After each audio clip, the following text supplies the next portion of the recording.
Baik, halo. Perkenalkan nama saya Zulfaqi Adiatama. Kali ini saya akan menjawab UAS untuk manajemen keuangan, yaitu analisis laporan keuangan pada PT Indofood CBP Sukses Makmur Tbk.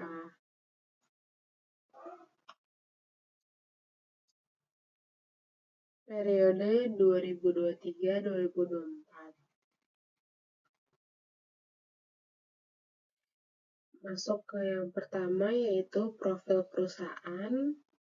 Nama PT Indofood CBP Sukses Makmur terbuka, kode sahamnya ICBP, sektornya pada manufaktur atau consumer goods.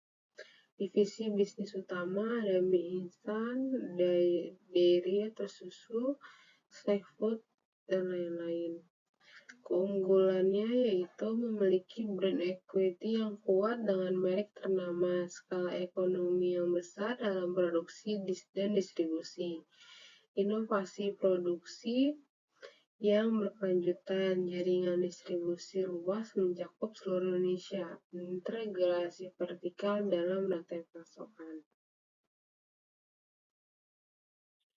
Data keuangan utama dalam miliar rupiah ini terlihat ada pada tahun 2023 dan 2024 ini mengalami kenaikan ya, pertumbuhan gitu, dari mulai penjualan neto, laba bruto, laba usaha, laba bersih, total aset, total ekuitas, dan total liabilitasnya itu terlihat meningkat dari 2023 ke 2024. Yang pertama kita bahas tentang kemampuan memenuhi kewajiban jangka pendek atau rasio likuiditasnya, di mana penilaiannya ini dilihat dari likuiditas yang sangat sehat itu sama dengan jauh di atas standar industri yang dimana standarnya itu 1,5 sampai 2 kali.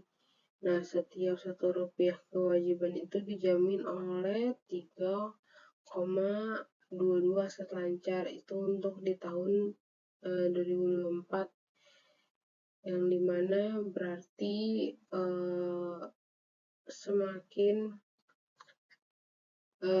jauh di atas standar berarti semakin bagus gitu. Nah, posisi kas dan piutang kuat untuk cover kewajiban, tapi untuk di bagian rasio ini perlu diperhatikan di penurunan dari 2023 ke 2024. Kenapa? Karena pertumbuhan liabilitas jangka pendek ini berarti lebih cepat daripada aset lancar. Bisa dilihat dari tabelnya. Nah, masuk ke rasio solvabilitas atau struktur modal dan kemampuan memenuhi seluruh kewajiban, yang dimana terlihat struktur dari modal ini sangat sehat, 46% di biaya utang dan 54% modal sendiri. Berarti dari tahun 2023 ke 2024 itu membaik sekitar 2%, kurang 2%. Nah, yang kedua itu tren deleveraging positif atau ketergantungan utang menurun. Yang ketiga, setiap satu ekuitas didukung itu 0,8 rupiah yang menurun dari 0,92 yang debitur to equity ratio dari 0,92 ke 0,85 kali, berarti kan membaik sekitar 7%-an. Terus risiko finansial juga terkendali dengan baik dan masih ada ruang untuk ekspansi dengan pembiayaan hutang.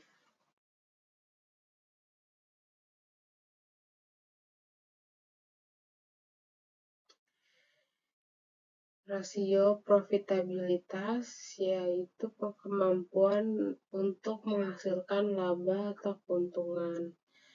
Nah, kalau dilihat dari tahun 2023 ke 2024 itu mengalami kenaikan yang rata-rata sama ya, sekitar 1%-an sekian gitu.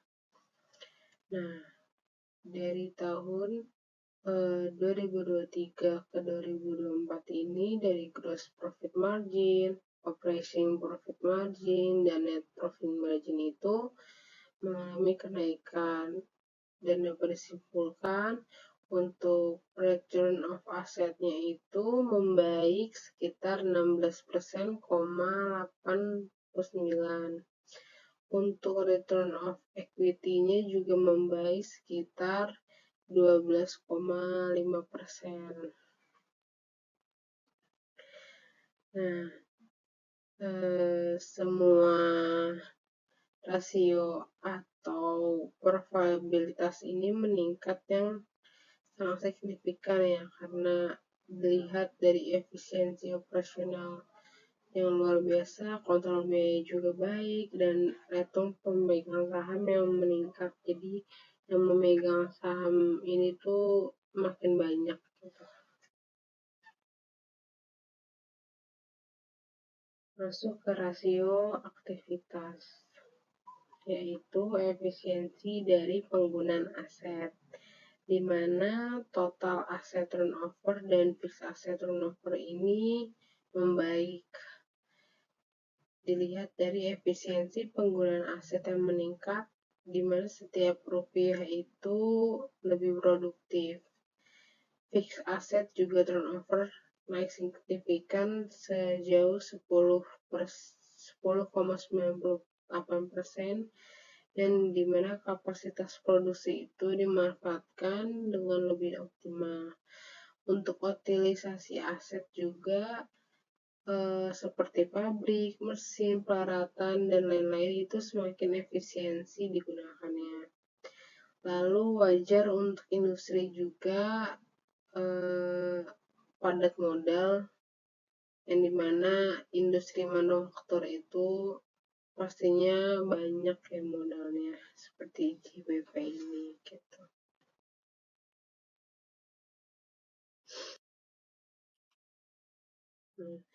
Selanjutnya analisis tren rasio keuangan. Nah, ini analisis secara keseluruhan di mana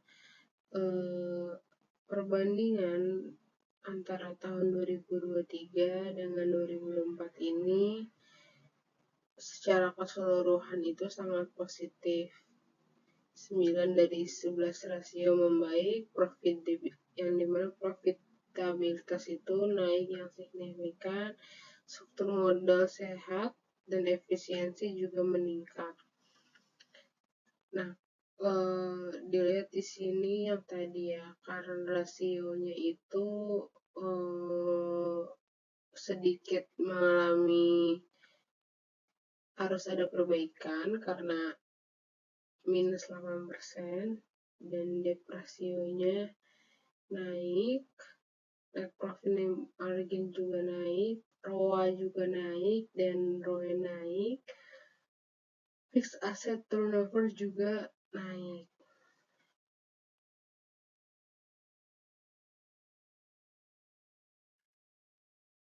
Highlight perubahan yang signifikan. Nah, ini di sini sebagai intinya dari materi yang tadi saya jelaskan, mana yang harus diperbaiki lagi dan yang perlu diperhatikan lagi. Apa yang bisa kita ambil yaitu profitabilitas meningkat drastis, berarti semua indikator ini naik double digit. Struktur modal semakin sehat, berarti ada deleveraging yang baik. Efisiensi operasional meningkat, berarti utilisasi aset lebih optimal. Likuiditas tetap kuat meskipun sedikit menurun. Perusahaan dalam kategori pertumbuhan yang sangat baik. Untuk kesimpulan dari kondisi keuangan ICBP pada tahun 2023 dan 2024 ini excellent ya, bagus karena dari penilaian 1 hanya yang perlu diperbaiki lagi gitu kan.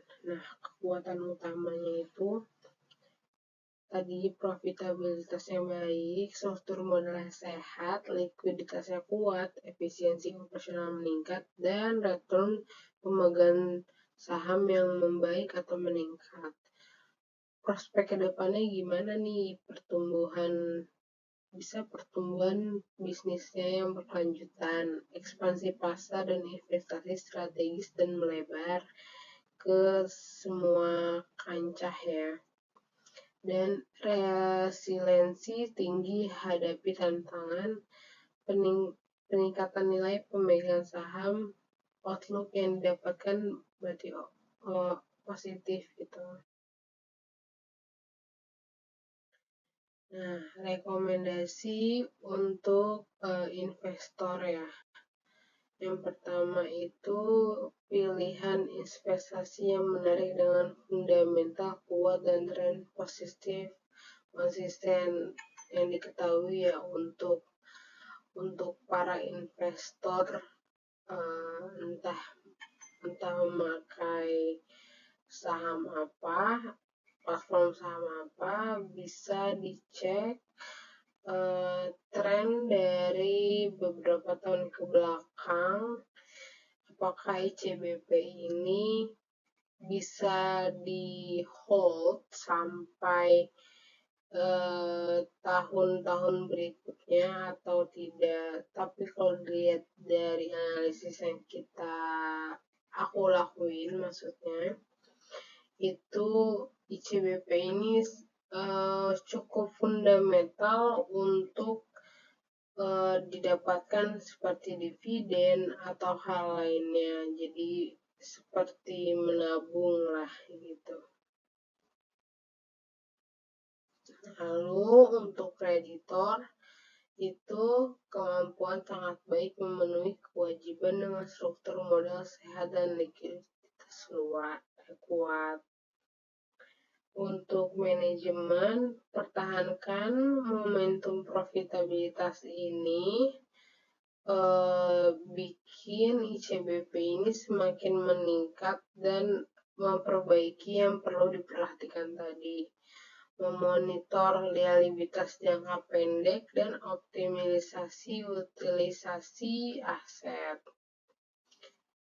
Aksi strategisnya kayak seperti apa nih? Nah, kita bisa memanfaatkan struktur modal yang sehat, lalu investasi strategis untuk ekspansi ini yang tadi di investor. Ya, jadi kita bisa ngecek analisis keuangannya, analisis pemegang sahamnya gitu. Jadi penilaiannya ini bagus dengan hasil yang positif gitu. Terima kasih. Kurang lebihnya mohon maaf. Wassalamualaikum warahmatullahi wabarakatuh.